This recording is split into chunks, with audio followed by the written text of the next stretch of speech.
Hi everyone, welcome to the Quipster Film Review Podcast. I'm Vince Leo, I'm the film critic for the website Quipster.net. I thank you so much for listening. I hope that you enjoy the review that you're about to hear. If you do, I do encourage you to go to my website and check out all of my written work. I'm approaching 4,000 written reviews and you can read them there anytime. I've been doing film reviews since 1996.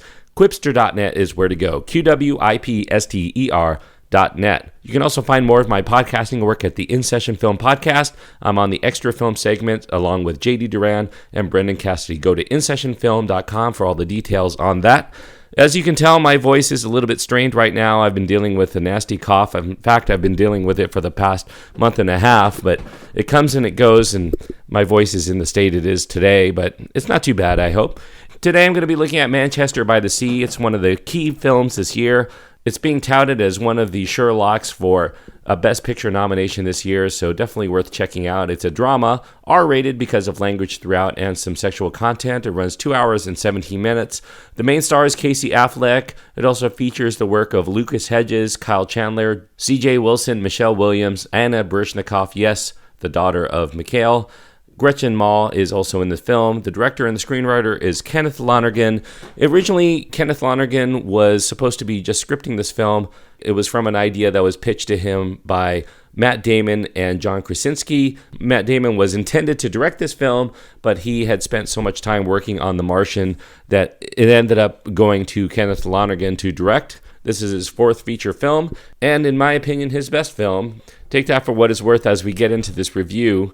This is a drama. It concerns this contentious Boston suburb janitor named Lee Chandler, played by Casey Affleck. Lee is working with very little joy for a very meager wage in a very basic one-room abode in Boston, and it turns out that there's a reason for Lee being very anguished at this stage of his life, and it has nothing to do with not living up to his potential.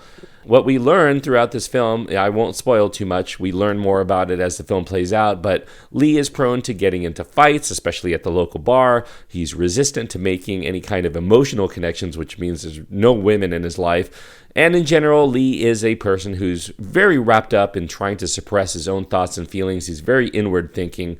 All of his waking hours are spent dealing with those emotions internally, that he has very little energy to expend in trying to deal with the needs of others around him. And so in short, Lee is a man who's in grief. He hasn't really dealt with it head on, and he actively avoids anything that might push his mind toward those notions. He's just not ready, willing, or able to deal with it at this time. Kenneth Lonergan is the writer and director. As I mentioned, this is a very heartfelt drama. It's told in a chronologically jumbled order, so it's a little bit out of order the way that we find this film. Sometimes it's not always apparent where you are in the story until a few moments into certain scenes, so you'll have to stay on your toes to keep up with it. This is about a man who comes to terms with a troubled past, as well as being thrust into this position of guardianship with his teenage nephew, Patrick. He's a guardian because, and this adds more fuel to Lee's fire, Lee loses his older brother, Joe, played by Kyle Chandler. Just coincidentally, Kyle Chandler has the same last name as his character, Joe Chandler. So with that loss of his older brother, the only person that Lee is connected to that might actually understand what he's going through at this stage of his life is gone.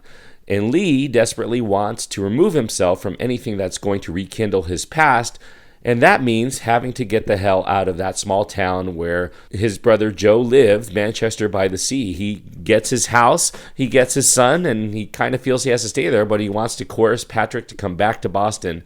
But Patrick only wants to stay more entrenched in his own extracurricular activities that help him keep his mind occupied enough to deal with his own grief for the recent loss of his father that he also is not ready to deal with head on.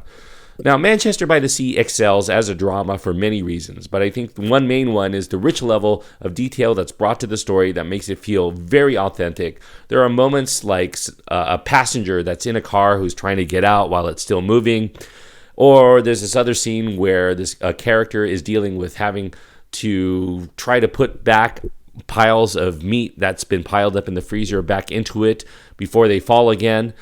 those not only come from a level of detail and reality that's rare to find in a major motion picture, but they also, when you think about them in retrospect, they happen to fit in very well thematically to the mind state of those characters at those times. Now, Lee tends to be very withdrawn into his own thoughts to the point where he actually misses some of those potential issues that may face those around him, which, as the movie plays out, is very indicative of many of his own problems that occur to him in this very vicious cycle of depression that he's going through. Lee can't even tell when somebody's flirting with him. He misreads glances toward him from men in the room as signs of aggression, perhaps even of ridicule toward him.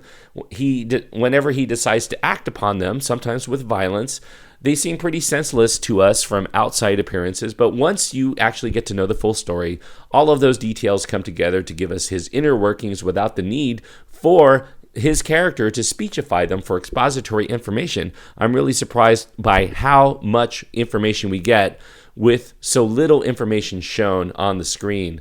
And that's really key to Lonergan's adeptness at storytelling, and something he should get great credit for. Now, many of the accolades, other than for Lonergan, are going to no doubt be going to the performances at the heart of Manchester by the Sea, especially the star, Casey Affleck. He seems tailor-made to play this handsome but withdrawn character.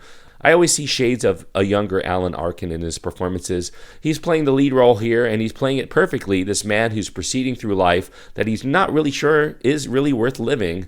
Michelle Williams is also in this film. I'm not sure if she's going to get an Oscar for her role because it's a very small role, but what a great performance she gives in the very few scenes she's in. She plays Lee's ex-wife, Randy. Her casting pays great dividends in those scenes because they require her to impart a great deal of emotional information about her previous relationship with Lee in a very short amount of time, and it really does feel real. Her scenes, especially one of them toward the end of the film, linger with you long after the experience of watching the film, and I'll probably not forget one of the scenes she's in. The younger actor, Lucas Hedges, he's playing the teenage version of Patrick. He also impresses in balancing the film out as the reason why Lee needs to return to Manchester to work all of his issues out, even though it's painful to have to revisit those memories of his past with constant reminders of who he once was around him. There are quite a number of smaller roles in the film. Each of them are rich and lived in, despite the fact that some of those roles have only one or two lines for the actors to deliver. I think the only questionable casting decision in the entire film occurs. There's this cameo appearance from a well-known star. This star just so happens to have appeared in all four of Lonergan's features, so that's why that actor is here too. That's probably the only time that I was actually not absorbed in the rest of the film because it took me aback, as well as many of the people in the audience that I caught a screening with. But it only lasts for a few seconds. You get right back into the absorbing story. So we're right back into the thick of things. And that's due to Lonergan's excellent pacing. He really sets the tempo well here. He has great use of music in this film too. Some of the music actually supplants scenes of dialogue. There's a scene in the church where a classical piece is playing and we just see people talking to each other in very slow motion, and we get the gist of what's going on so well in that scene without having the need for dialogue at all. The music matches so well with the imagery, and that, I think, makes Manchester by the Sea one of the better cinematic experiences of the year, even though it's a drama. You know, dramas don't get a lot of credit for being cinematic. This definitely does draw upon a lot of cinematic technique to give you the emotional content of this film, and it does it really well. Lonergan's a very good director. And so even if we didn't get Matt Damon here, it probably is to the film's benefit because Lonergan delivers this film in a way I don't know that anybody else would have delivered it, and does it impeccably. Now, while Manchester by the Sea is a drama at its core, I think Lonergan here is drawing forth a number of humorous moments interspersed through this film, but it's not really contrived humor. It just happens to be the follies of life. We feel that these characters are very real, so if something silly happens to them, we get some of that humor. We can laugh with them at the follies of life, even though a lot of things befall them that happen to be very serious.